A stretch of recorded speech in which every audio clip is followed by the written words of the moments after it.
You ever feel that weird push and pull inside? It's like, on one hand, the world is screaming at you to hustle, to achieve, to do more. But on the other, there's this quiet little voice that's asking, hey, what if real peace isn't out there? What if it's in here? Well, today, we're diving straight into that tension, exploring Eckhart Tolle's incredible wisdom on the huge difference between doing and simply being. I mean, it's a feeling we all know, right? One moment, you're totally fired up, you're chasing goals, making things happen, and the next, you're just sitting there wondering if all this effort is just a big distraction from something much, much simpler. Well, it turns out this feeling isn't just some personal quirk. It might actually be baked into the very fabric of the universe. You know, Eckhart Tolle has this amazing idea that the universe itself has these two fundamental drives. First, there's this outward journey, this incredible explosion of creativity that becomes everything we see and touch: stars, planets, trees, you, me, all of it. But then there's also this inward pull, this return journey back to the silent, formless source where it all began. And because we're a part of the universe, we can't help but feel both of those cosmic currents right inside of us. Okay, so let's get into it. The reason this whole conflict can feel so, painful is because most of us have fallen into what Tolle calls the trap of form identity. So what exactly is this form identity? Well, think of it like your avatar in the game of life. It's the story you tell yourself and everyone else about who you are. It's this deep-seated belief that you are just the sum of all these temporary things: this body, these thoughts, this personal history. It's basically the mask we put on and then completely forget we're wearing. And just look at how specific these things are. It's your name, your job title, your memories, all the stuff you own. We build our entire sense of self out of these little building blocks. We think, I am a teacher, or I'm a parent, or I am all the good and bad things that have happened to me. But what happens when any of those things change or disappear? And that's really the heart of the problem, isn't it? Because all of these forms are, by their very nature, temporary. Tying our identity to them means we're pretty much signing up for a life of low-grade anxiety. We're always haunted by this fear of loss, this fear of not being enough. It's that nagging feeling of being incomplete that makes us compulsively chase more success, more money, more validation. Tolle puts it so perfectly. He says, consciousness has entered a dreamlike state where it is completely identified with form. It's like we've fallen asleep and are having this vivid dream that we are the character in the dream, totally forgetting that our true nature is the dreamer itself. So, if we're all living in this dream, how on earth do we wake up? This brings us to the absolute core of Tolle's teaching: discovering our true essence. So, your essence identity. This is who you are beyond the story, beyond the label, beyond the form. You can't really grab it with your mind or pin it down with words. It's that silent, aware presence that's looking out through your eyes at this very moment. It's the feeling of aliveness in your own body. That's it. And when you put them side by side, the difference is just staggering. Form is temporary. Essence is timeless. Form is always obsessed with the past and the future. Essence can only be known right here, right now.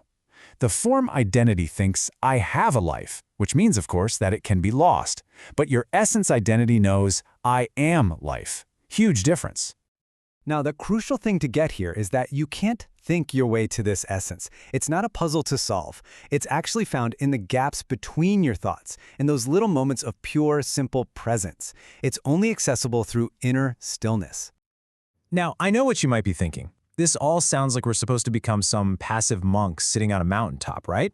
But that's a total misunderstanding. The real goal, the real challenge, is to bring this awareness into our active, everyday lives. See, the goal is not to stop doing things. The universe loves to create and experience. The trick is to fuse those two movements we talked about. It's about letting your actions, your doing, flow directly from the stillness of your being.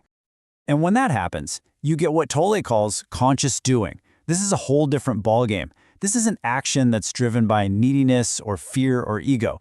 It's action that just flows from this place of deep connection and intelligence. It's powerful, it's effective, and a lot of the time, it's surprisingly effortless. Just think about how these two ways of operating feel in your own life.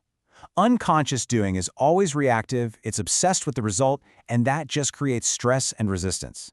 But with conscious doing, the present moment, the action itself is the priority, not some future outcome. So when challenges pop up, you don't fight them with frustration, you meet them with the quiet wisdom of presence.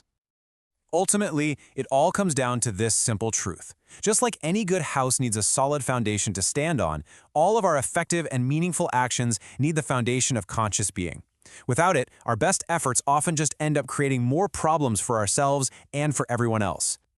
Okay, so this all sounds great in theory, but how do we actually do it? How do we build this foundation of being in the middle of our chaotic, busy, everyday lives? Well, the methods are actually incredibly simple and direct. First, just connect with your inner body. Right now, can you feel that subtle energy, that aliveness in your hands or your feet? That's the doorway in. Second, practice just resting in the now, gently letting go of your worries about the past and future. And third, for just a moment, try to sense the quiet awareness that's here before you even have a thought or a label for anything. And how do you know when you've lost that connection? Oh, it's simple. You feel bad. Negativity, getting upset, complaining, feeling that inner no to what's happening, is basically an alarm bell. It's your system telling you, hey, the ego has hijacked the controls and you've lost touch with your foundation of being. There's this quote from A Course in Miracles that just captures this perfectly. I am never upset for the reason I think.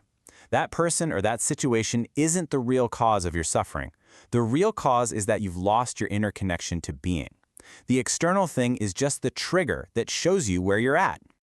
And this all leads us to the final, and maybe the most powerful shift in perspective you can have. We spend so much of our lives obsessing over the what, getting the right job, finding the right partner, living in the right place. But we're kind of missing the whole point. It's the how. The quality of consciousness that you bring to your actions is infinitely more important than the actions themselves.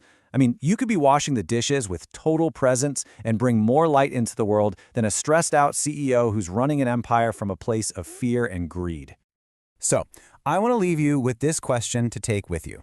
Just think about one area of your life right now. Maybe it's a difficult conversation you need to have, a big project at work, or even just your morning routine. What would change if your doing in that one area came from a place of deep, conscious being? The answer? Well, the answer might just change everything.